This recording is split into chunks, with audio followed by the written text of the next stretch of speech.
Hello viewers, अब देख रहे हैं जागरण जोश और मैं हूं आपके साथ सिमरन राजपाल। आज हम हिस्ट्री के एक ऐसे दर्दनाक और डिसाइसिव चैप्टर की बात करेंगे जो आम तौर पर हमारी याद से दूर रहता है। हम बात कर रहे हैं 21 अक्टूबर 1959 की, जब लद्दाख के हॉट स्प्रिंग्स में इंडिया और चाइना के बीच पहला खूनी टकराव यानी कि ब्लडी क्रैश हुआ था। ये वो दिन है जब हम पुलिस कॉमेमोरेशन डे मनाते हैं और इस घटना को समझना आज के इंडो चाइना टेंशन्स को समझने के लिए बेहद जरूरी है।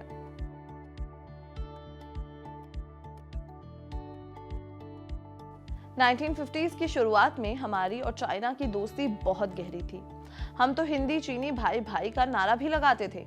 हम दोनों ही देश नए नए आजाद हुए थे और पंचशील के सिद्धांतों यानी कि 5 प्रिंसिपल्स ऑफ पीसफुल को एग्जिस्टेंस पर चलते थे।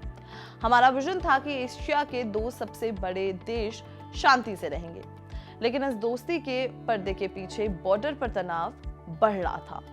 चाइना के मैकोहन लाइन और अक्साई चीन में फिक्स्ड बाउंड्री को मानने से साफ इनकार कर दिया था, कहकर कि अंग्रेजों के जमाने की देन है।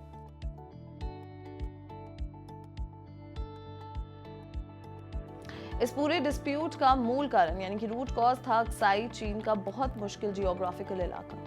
इंडिया इसे जम्मू और कश्मीर, अब लद्दाख का हिस्सा मानता था, लेकिन चाइना के लिए ये इलाका अपने वेस्टर्न प्रोविंसेस और तिब्बत को जोड़ने के लिए सबसे जरूरी था।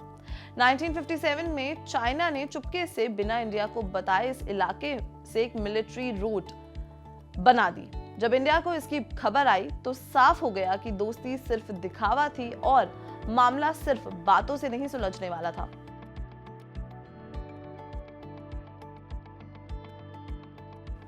ये हॉट स्प्रिंग्स लद्दाख में करीब 16,000 फीट की ऊंचाई पर स्थित यानी कि लोकेटेड है। ये बहुत ठंडा, मुश्किल और सुनहरी यानी कि आइसोलेटेड इलाका था।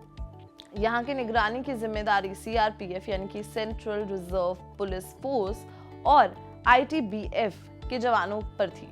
अक्टूबर 20, 1959 को DSP करम सिंह की टीम ने ये देखा कि उनके मिसिंग पुलिस पर्सनल्स का कोई पता नहीं चल रहा है।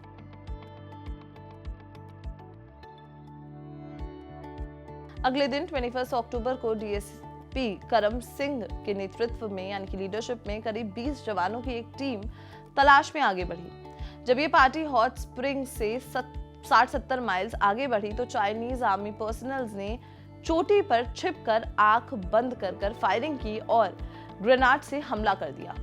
हमारे जवानों के पास छिपने की जगह नहीं थी और उनकी संख्या भी कम थी।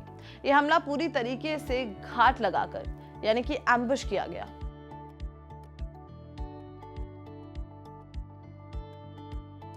इस झड़प में 10 ब्रेव इंडियन पुलिस पर्सनल शहीद हो गए और 7 को बंदी यानी कि प्रिजनर बना लिया गया। ये भारत चाइना बॉर्डर पर पहला बड़ा खूनी सैक्रिफाइस था।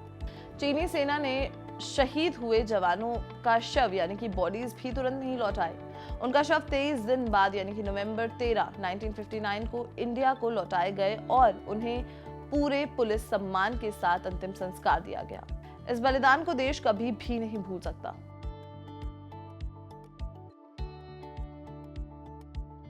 इस महान बलिदान को फॉर्मल रूप से याद करने के लिए जनवरी 1960 में फैसला लिया गया कि हर साल 21 अक्टूबर को पुलिस कॉमेमोरेशन डे या मार्टर्स डे मनाया जाएगा।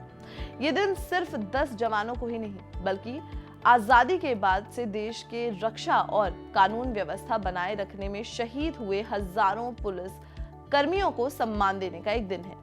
दिल्ली में नेशनल पुलिस मेमोरियल इन सभी शहीदों की याद दिलाता है।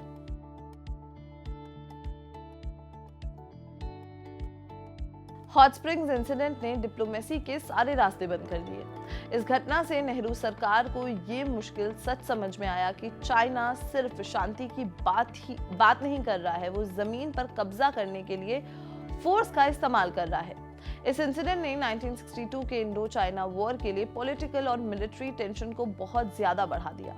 इसके बाद बॉर्डर पर मिलिट्री प्रेजेंस और रेडीनेस बहुत जरूरी हो गई और स्ट्रेटेजी में बदलाव आया।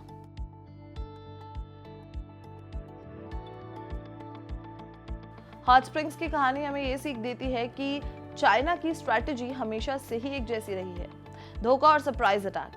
जिस तरीके से 1959 में बिना किसी प्रोवोकेशन के हमला हुआ, उसी तरीके से 2020 में गलवान वैली में भी हुआ। ये इंसिडेंट बताता है कि बॉर्डर डिस्प्यूट्स को सुलझाने के लिए मिलिट्री स्ट्रेंथ और विजिलेंस ही सबसे जरूरी है। हिस्ट्री अपने आप को दोहराती है और इसलिए हमें हमेशा अलर्ट रहना चाहिए। तो दोस्तों, 21 अक्टूबर का दिन हमें याद दिलाता है कि हमारी राष्ट्रीय सुरक्षा यानी कि नेशनल सिक्योरिटी सिर्फ आर्मी की जिम्मेदारी नहीं है।